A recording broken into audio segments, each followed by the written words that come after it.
Hello everyone and welcome back to my channel. मेरा नाम है शिखा चौधरी। आज हम बात करेंगे बी फार्मेसी या डी फार्मेसी के फर्स्ट ईयर के जो स्टूडेंट हैं उनके सिलेबस में एक सब्जेक्ट है जो कि है फार्मास्यूटिकल इनऑर्गेनिक केमिस्ट्री। तो उसी के इंट्रोडक्शन और बेसिक डेफिनेशंस के बारे में आज हम बात करेंगे कि फार्मास्यूटिकल इनऑर्गेनिक केमिस्ट्री होता क्या है, इसमें हम क्या क्या चीज़ें पढ़ते हैं, उसी का बेसिक इंट्रोडक्शन आज की इस वीडियो में हम डिस्कस करेंगे। तो चलिए स्टार्ट करते हैं। सो बिफोर नोइंग के इनऑर्गेनिक या ऑर्गेनिक केमिस्ट्री होती क्या है, तो हमको जानना जरूरी है कि फार्मास्यूटिकल केमिस्ट्री क्या है या फिर फार्मेसी में केमिस्ट्री के क्या मायने हैं, क्या रीजंस हैं जिनकी वजह से केमिस्ट्री इस सिलेबस में पढ़ाई जाती है। तो हम स्टार्ट करते हैं फार्मास्यूटिकल केमिस्ट्री की डेफिनेशन के साथ। तो here is it is a branch of chemistry that deals with the chemical, biochemical and pharmacological aspects of drugs. तो बेसिकली केमिस्ट्री की वो ब्रांच, फार्मास्यूटिकल केमिस्ट्री क्या है, केमिस्ट्री की वो ब्रांच जिसमें हम क्या पढ़ते हैं, किसी भी सब्सटेंस के या ड्रग्स के क्या पढ़ते हैं, केमिकल, बायोकेमिकल और फार्माकोलॉजिकल एस्पेक्ट्स। ड्रग के केमिकल क्या एस्पेक्ट्स है, केमिकली वो कैसे यूज कर सकते हैं, उसके केमिकल एडवांटेज क्या है, डिसएडवांटेज क्या है, केमिकल किस तरह का नेचर है, केमिकली उस ड्रग के बारे में सब कुछ जानना। फिर बायोकेमिकली जानना। बायोकेमिकली का क्या मतलब है कि जब वो पर्टिकुलर ड्रग किसी भी बायोलॉजिकल सब्सटेंस के कांटेक्ट में आती है या फिर ह्यूमन बॉडी में आती है, तब उसके क्या क्या एस्पेक्ट्स होंगे, कैसे वो रिएक्ट करेगी, उसमें क्या चेंजेस होंगे, उनके बारे में पढ़ना। और आगे क्या है उसके फिजियोलॉजिकल एस्पेक्ट्स। फिजियोलॉजिकल एस्पेक्ट्स का क्या मतलब है कि जब आपने उस ड्रग का एडमिनिस्ट्रेशन कर लिया तो वो बॉडी के अंदर जाके क्या इफेक्ट शो करेगी, उसका थेरापेटिक इफेक्ट क्या होगा, क्या इफेक्ट शो करेगी, उसके डिसएडवांटेज या फिर एडवर्स इफेक्ट क्या हो सकते हैं, टॉक्सिक इफेक्ट क्या हो सकते हैं, प्लस पॉइंट्स क्या हो सकते हैं। तो उन सभी चीज़ों के बारे में स्टडी करना, यानी तो ड्रग की केमिकल, बायोकेमिकल और फार्माकोलॉजिकल एस्पेक्ट्स के बारे में स्टडी करना ही फार्मास्यूटिकल केमिस्ट्री कहलाता है। और इन्हीं सब चीज़ों के बारे में स्टडी करने के लिए ही फार्मेसी में केमिस्ट्री को इंक्लूड किया गया है। आफ्टर दैट फार्मास्यूटिकल केमिस्ट्री में क्या क्या चीज़ें इंक्लूड होती हैं, तो उसके बाद है it includes synthesis, isolation, identification, structural activity, relationship that is known as SAR, study of chemical characteristics, biochemical changes after drug administration and their pharmacological effect। अब इसी को जो मैंने अभी डिस्कस किया है, इसी को यहाँ पे डिटेल में लिखा गया है। तो ये फार्मास्यूटिकल केमिस्ट्री यानी कि जो केमिस्ट्री हम पढ़ते हैं in the field of pharmacy, in the field of medicine, उसमें क्या क्या चीज़ें इंक्लूड होती हैं कि उनकी सिंथेसिस क्या है। Without synthesis, suppose that we have two kinds of reagent, हमारे पास दो रिएजेंट है और हम जानते हैं कि अगर हम इनको कंबाइन करेंगे या रिएक्शन कराएंगे तो हमारे पास एक नया रिएजेंट एंड प्रोडक्ट मिलेगा। अब वो अच्छा भी हो सकता है, बुरा भी हो सकता है, लेकिन विदाउट सिंथेसिस कराए we are not able to find out कि क्या एंड प्रोडक्ट हमको मिलने वाला है। तो इसमें क्या क्या इंक्लूड होता है, सिंथेसिस होती है, आइसोलेशन ऑब्टेन आउट करना, यानी जो काम की चीजें हैं उस रिएक्शन से निकालना, वो isolation. Identification, there are several method to identify any drug और मेडिसिनल कंपाउंड। बहुत सारे मेथड आइडेंटिफाइड करने के लिए हम फिजिकली चेक कर सकते हैं। जैसे NaCl है, NaCl को हम देख के कि भाई वाइट क्रिस्टलाइन पाउडर है और टेस्ट से हम उसको चेक कर सकते हैं। लेकिन अगर हमको कंफर्म करना है तो हमको परफॉर्म करनी होंगी उसकी केमिकल रिएक्शन। Na को किसी एक सब्सटेंस से हम कंबाइन करा के देखेंगे कि वही सब्सटेंस मिल रहा है, निकल रहा है। तो आइडेंटिफिकेशन के लिए भी केमिस्ट्री यूज होती है, टू आइडेंटिफाई द प्रोडक्ट। आगे है स्ट्रक्चरल एक्टिविटी रिलेशनशिप को फाइंड आउट करने के लिए। स्ट्रक्चरल एक्टिविटी रिलेशनशिप क्या होती है, suppose that we have any kind of chemical group और केमिकल कंपाउंड, उसको हम किसी और के साथ कंबाइन कर रहे हैं तो उसकी स्ट्रक्चरल एक्टिविटी यानी कि स्ट्रक्चर में चेंज करने के बाद उसकी एक्टिविटी क्या शो होती है वो फाइंड आउट करना, वो स्टडी करना, उसको कहते हैं हम सार स्टडी या फिर स्ट्रक्चरल एक्टिविटी रिलेशनशिप। आगे है study of chemical characteristics, study करना किसी भी ड्रग के केमिकल कैरेक्टरिस्टिक्स की, उसकी स्टडी करना, वो भी इसी में इंक्लूड होता है। बायोकेमिकल कैरेक्टर्स की स्टडी करना भी इसी में इंक्लूड होता है। और फार्माकोलॉजिकल, जैसे कि मैंने अभी बताया, फार्माकोलॉजिकली बॉडी में जाने के बाद ड्रग कैसे एक्ट करेगी बॉडी पर, बॉडी कैसे एक्ट करेगी ड्रग पे, उस सब की स्टडी करना इसमें आता है। केमिस्ट्री के पॉइंट ऑफ व्यू से हम जो स्टडी करते हैं वो फार्मास्यूटिकल केमिस्ट्री इंक्लूड करती है या इसमें हम पढ़ते हैं। तो ये बात होगी फार्मास्यूटिकल केमिस्ट्री की डेफिनेशन की। अगर हम केमिस्ट्री की बात करें, हमने 12th में पढ़ा होगा, जो हिंदी मीडियम से स्टूडेंट, अकार्बनिक, कार्बनिक, ऑर्गेनिक, इनऑर्गेनिक, दो तरह की केमिस्ट्री होती है। जनरली दो टाइप के कंपाउंड्स होते हैं, तो उनके बारे में हम पढ़ते हैं। तो यहाँ पर भी हम बेसिकली इसी तरह से केमिस्ट्री पढ़ेंगे। फर्स्ट सेमेस्टर में हमको for the B pharmacy student first semester में फार्मास्यूटिकल इनऑर्गेनिक केमिस्ट्री सब्जेक्ट होता है, देन ऑर्गेनिक केमिस्ट्री होती है, उसके बाद मेडिसिनल केमिस्ट्री में ये चेंज होती चली जाती है।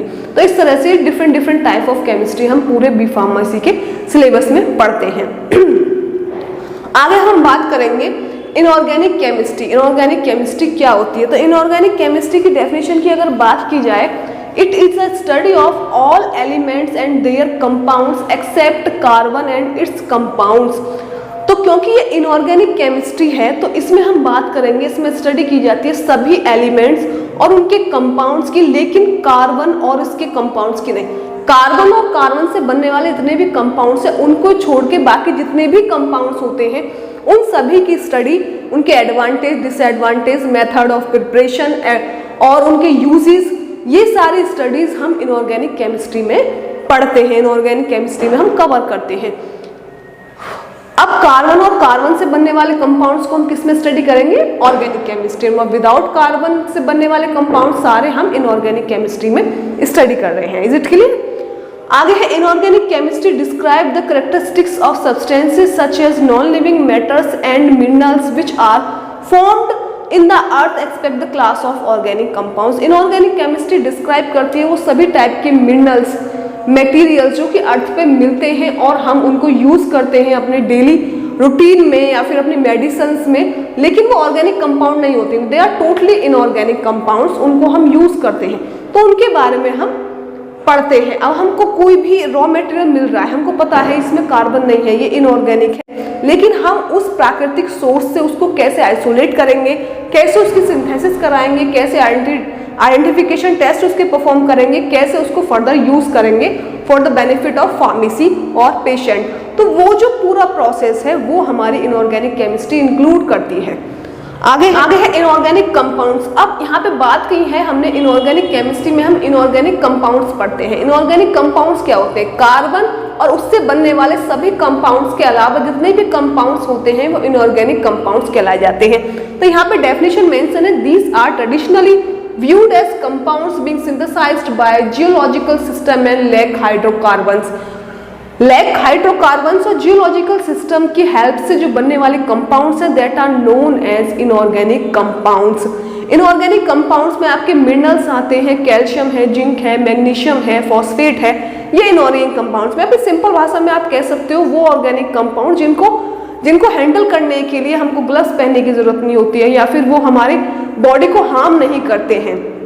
कैल्शियम है, मैग्नीशियम है, टाल्क है, टाल्क पाउडर है, बेंटोनाइट है, these are calamine, these are some examples of inorganic compounds and as you know talc हो गया जिसको हम खड़िया बोलते हैं, चॉक पाउडर हो गया, these are not इंजीरियस और इनको हम हैंडल कर सकते हैं विदाउट हैविंग ग्लव्स ऑल्सो। तो ये वो सारे जो एग्जाम्पल्स हैं वो कैटेगरी में आते हैं इनऑर्गेनिक कंपाउंड्स की कैटेगरी में। Further we are moving, what are the importance of inorganic pharmaceuticals. Inorganic pharmaceuticals की इंपॉर्टेंस क्या है? तो इम्पोर्टेंस यहाँ पे कुछ पॉइंट्स मेंशन किए गए हैं, जैसे कि मेडिसिनली यूजफुल होते हैं for their therapeutic purpose. Medicinally useful होते हैं थेराप्यूटिक पर्पस के लिए। अब यहाँ पे थेराप्यूटिक पर्पस एक वर्ड आया है बेटा, तो थेराप्यूटिक पर्पस क्या होता है? बेसिकली थेराप्यूटिक पर्पस मान के चलिए, मैंने कई बार ये डिस्कस किया भी और मेरी वीडियो में दोबारा भी बता देती हूँ। थेराप्यूटिक, हमने पेन किलर कोई खाया, हमको पेन हो रहा है, हमने पेन किलर खाया, अब उसको खाने के बाद, उसको एडमिनिस्ट्रेशन कराने के बाद विद इन 5 मिनट्स या 10 मिनट्स हमको इफेक्ट शो होना स्टार्ट हो गया, यानी कि हमारा जो पेन है, हेडेक है, वो रिड्यूस होना स्टार्ट हो गया। तो जो रिडक्शन इन पेन है वो उस पर्टिकुलर टैबलेट का, जो हमने पेन किलर खाई है, उसका थेराप्यूटिक इफेक्ट है। यहीं पे ऐसे ही कि मेडिसिनली यूजफुल है। इंपॉर्टेंस क्या है इनऑर्गेनिक सब्सटेंसेस की? वो मेडिसिनली यूजफुल है उनके थेराप्यूटिक इफेक्ट के कारण। अब अच्छा इफेक्ट शो करते हैं, जिस पर्पस के लिए हम कंज्यूम कर रहे हैं वो पर्पस फुलफिल करते हैं, तो थेराप्यूटिकली वो ओके है। यहाँ पे एस्ट्रीजेंट की बात हुई है। एस्ट्रीजेंट का मोस्ट कॉमन एग्जांपल होता है एलम, फिटकरी जो होती है। फिटकरी बेसिकली क्या होती है? जो स्किन का मॉइस्चर है उसको एब्जॉर्ब कर लेती है, टाइटनिंग प्रोवाइड करती है आपकी स्किन को, और जो ब्लड है, अगर ब्लड वगैरह, उसको भी रोकने में हेल्प करती है। तो एक बेसिक एग्जांपल है एस्ट्रीजेंट, टोटली इनऑर्गेनिक कंपाउंड है फिटकरी। ऐसा तो नहीं है कि हम उसको छू लेंगे अगर विदाउट ग्लव्स तो हमारे हाथ जल जाएंगे, ऐसा कुछ भी नहीं है। तो एस्ट्रीजेंट यहाँ पे एक एग्जाम्पल दिया है, और इसके अलावा बहुत सारे एग्जाम्पल्स हैं, जैसे कि एंटासिड्स है, वो भी एक एग्जाम्पल है that will act against the acidity.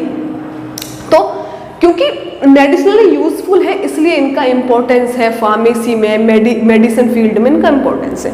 आगे useful as pharmaceutical aid like talc, pharmaceutical aid की तरह यूजफुल है। फार्मास्यूटिकल एड बेसिकली ये टर्मिनोलॉजी होती क्या है? फार्मास्यूटिकल एड वो सब्सटेंसेस होते हैं, ये वो सब्सटेंसेस होते हैं जिनका थेराप्यूटिक इफेक्ट तो कोई नहीं होता है, लेकिन ये हमारी फॉर्मुलेशन को अच्छा रंग देने के लिए, अच्छा टेक्सचर देने के लिए, उसकी अमाउंट बढ़ाने के लिए, उसको सही शेप देने के लिए हम यूज़ करते हैं। जैसे यहाँ पे हम टाल्क यूज़ कर रहे हैं, टाल्क का कुछ भी थेराप्यूटिक इफेक्ट नहीं होगा, ना वो नेगेटिव इफेक्ट शो करेगा ना वो पॉजिटिव इफेक्ट शो करेगा, लेकिन जिस भी फॉर्मुलेशन में इसको डाला जा रहा है वो उस पर्पज से डाला जा रहा है कि वो फॉर्मुलेशन की क्वांटिटी कम है, उससे प्रॉपर फॉर्मुलेशन बन नहीं पा रही है, एक अच्छा टेक्सचर हम दे पाए फॉर्मुलेशन को, या फिर एक अच्छा आप कह सकते हो अपीयरेंस दे पाए, इसलिए टाल्क ऐड कर रहे हैं। ऐसे बेंटोनाइट है, बेंटोनाइट भी हम इसलिए ऐड करते हैं। तो एक सपोर्टिव सिस्टम के लिए pharmaceutical aid is something supporting system होता है जिसका कोई थेराप्यूटिक इफेक्ट नहीं होता है, लेकिन एक प्रॉपर टेक्सचर, शेप, स्वरूप हमारी मेडिसिन को देने के लिए हम उसको ऐड करते हैं। तो इसका एक मेडिसिनल यूज ये भी है। To change the reaction of body fluids like antacid, body fluids reaction, body fluids की रिएक्शंस को चेंज करना। बॉडी फ्लूइड्स क्या है? वो सभी फ्लूइड्स जो हमारी बॉडी में प्रेजेंट होते हैं, जो हमारे सिस्टम्स को रन करने के लिए अनिवार्य होते हैं, जैसे कि स्टोमक में भी डाइजेस्टिव जूस होते हैं, इंटेस्टाइन, तो वो सारी चीजें जो हमारे सिस्टम को रन करा रही हैं वो क्या कहलाती हैं हमारी?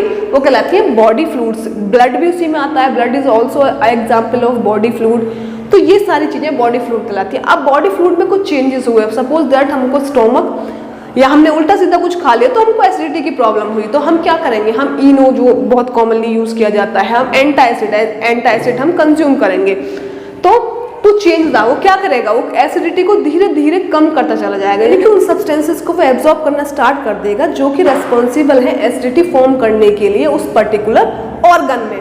तो ये क्या एक्ट कर रहा है? ये बॉडी के रिएक्शंस को चेंज कर रहा है। बॉडी फ्लूइड्स में जो रिएक्शंस हुई हैं उनको चेंज करके जो पेशेंट ने एंटासिड लिया है उसको थेराप्यूटिक इफेक्ट शो कर रहा है।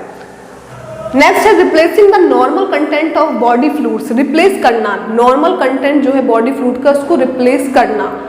जैसे कि रिहाइड्रेशन हो जाता है, हम ORS, ओरल रिहाइड्रेशन सॉल्यूशन हम पीते हैं, तो अगर हमारे बॉडी फ्लूइड्स में कोई दिक्कत है, कोई पर्टिकुलर एक मिनरल, कोई आयन ज़्यादा हो गया है, कोई एक कम हो गया है, सोडियम बढ़ जाता है, सोडियम बढ़ने पे क्या हो, BP के चांसेस बढ़ जाते हैं, तो उसको कंट्रोल करना, यानी कि जितनी भी चीज़ें हमारी बॉडी में हैं उन सबको एक संतुलन में रखना। अगर वो सभी संतुलित हैं तो एक हेल्दी बॉडी मानी जाती है, लेकिन कोई भी एक पर्टिकुलर चीज़ डिस्टर्ब है तो वो आगे जाके कई सारे सिस्टम्स को डिस्टर्ब कर देती है, तो उसमें भी हम इनऑर्गेनिक सब्सटेंस की इंपॉर्टेंस है, उसको यूज़ किया जाता है रिप्लेस करने में नॉर्मल कंटेंट बॉडी फ्लूइड का। जैसे एग्जाम्पल है sodium, potassium, these all are the examples of that kinds of content minerals. Okay, useful as reagent to carry out the reaction।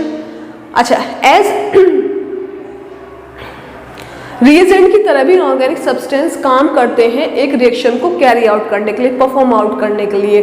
Inorganic substance किसी भी बॉडी रिएक्शन को perform out करने के लिए as a reagent work करते हैं। जैसे यहाँ पे है ऑक्सीडाइजिंग और reducing agent. Useful in pharmaceutical analysis, pharmaceutical analysis में भी इनऑर्गेनिक सब्सटेंस जो है वो यूजफुल होते हैं। फार्मास्यूटिकल एनालिसिस कुछ भी हो सकती है, हम एनालाइज कर रहे हैं कि कितनी प्योर क्वांटिटी में कोई पर्टिकुलर सब्सटेंस हमारे पास है, या उसमें कोई भी XYZ किसी भी पर्टिकुलर सब्सटेंस की कितनी अमाउंट है, तो वो फार्मास्यूटिकल एनालिसिस, एनालाइज करना कि व्हाट इज द ट्रुथ, वो एनालाइज करना what is the amount of that particular substance present in that sample और यू कैन से सॉल्यूशन, तो उसको एनालाइज करना is known as pharmaceutical analysis. तो बेसिकली इन सब में इसकी इंपॉर्टेंस है। अब यूनिट फर्स्ट स्टार्ट होती है जो कि फार्मास्यूटिकल इनऑर्गेनिक केमिस्ट्री में बी फार्मेसी और डी फार्मेसी की दोनों के सिलेबस में सेम टॉपिक्स में पहले कवर कराऊंगी। तो उसमें है फार्माकोपिया सबसे पहले।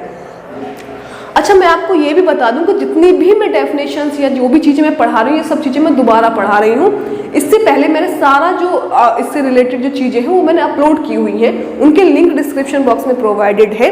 लेकिन फिर भी मेरी पुरानी वीडियो में बहुत सारे लोगों ने बोला है कि दोबारा से मैं कवर कराऊं, तो कुछ मेन टॉपिक्स मैं जरूर कवर कराऊंगी। तो हम स्टार्ट करेंगे सबसे पहले फार्माकोपिया से। तो फार्माकोपिया बहुत ही इजी तरीके से अगर मैं आपसे कहना चाहूँ, जैसे अलग अलग धर्म में हमने एक होली बुक माना है, एक पवित्र किताब को माना है, जैसे कि इस्लाम में कुरान को माना जाता है, और जो क्रिश्चियंस लोग हैं वो बाइबल पढ़ते हैं, और हम गीता, हिंदू जो हैं वो गीता पढ़ते हैं। इसी तरह से गुरु ग्रंथ साहिब जो सिख लोग हैं वो पढ़ते हैं। तो for the pharmacy community, for the medicine community, for the pharmaceutical industry community, pharmacopoeia is that like that book. ठीक है, फार्माकोपिया उस होली बुक की तरह है, that contain the knowledge of all components, their test, their limits, सभी के बारे में नॉलेज वो कंटेन करता है। और क्योंकि रिसर्च डे बाय डे हो रही है, तो चीज़ें जैसे जैसे ऐड ऑन होती चली जाती हैं, वैसे वैसे इनके जो वॉल्यूम्स हैं, इनके जो वर्जन्स हैं वो अपडेट होते चले जाते हैं। तो pharmacopoeia is nothing but what that contain the knowledge of, that contain the, you can say, the effect or disadvantage, advantage, chemical composition, these all kind of knowledge about any drug, any substance, वो कहलाती है pharmacopoeia. Pharmacopoeia word का अगर हम meaning निकालें तो इसका मतलब होता है ड्रग आई मेक, यानी वो ड्रग जिसको मैंने बनाया, वो ड्रग मैंने बनाई या ड्रग मैंने बनाई, इसका मीनिंग ये होता है। बहुत सारे डिफरेंट काइंड ऑफ फार्माकोपियाज है, जैसे कि ब्रिटिश फार्माकोपिया है, इंडियन फार्माकोपिया है, यूनाइटेड स्टेट फार्माकोपिया है, यूरोपियन फार्माकोपिया है। इनकी हिस्ट्री है कि कैसे कैसे डेवलपमेंट हुआ, इंडिया में कैसे कैसे फार्माकोपियाज की रिक्वायरमेंट पड़ी, या फिर सबसे पहले फार्माकोपिया कहाँ किस कंट्री ने डेवलप की, क्यों जरूरत पड़ी, सबसे पहले कौन से ऐसे व्यक्ति थे जिन्होंने इसके बारे में सोचा कि एक कोई नियम होना चाहिए, या फिर हमारे पास चीजें एक साथ संग्रहित हो ताकि हम उस किसी चीज का रेफरेंस ले पाएं। तो वो सब चीजें कहाँ से ऑब्टेन आउट हुई, वो हम पढ़ेंगे इसकी नेक्स्ट क्लास में, history of pharmacopoeia, how many types are there of pharmacopoeia. बहुत ज़्यादा डिटेल में नहीं कराऊंगी, लेकिन इतना मैं कराऊंगी कि अगर आप उसको याद कर लेते हैं, रिमेंबर कर लेते हैं, that will be enough for your, even for your long answer type question और शॉर्ट आंसर टाइप क्वेश्चन, सभी के लिए वो इनफ होगा। बिकॉज हिस्ट्री ऑफ फार्माकोपियाज में नेम याद रखने और उनके ईयर्स याद रखने कि किस एडिशन में कौन सा मतलब किस ईयर में कौन सा एडिशन आया था, उसमें कितने मोनोग्राफ थे, ये ज़्यादा चीज़ें जरूरी होती हैं। तो वो हम नेक्स्ट वीडियो में कवर करेंगे। So this is it for today's video. Hope you like this video. If you do then don't forget to like, comment, share, subscribe to my YouTube channel, that is Pharmcation. Thank you for watching this and thank you for your all love and support. Thank you very much.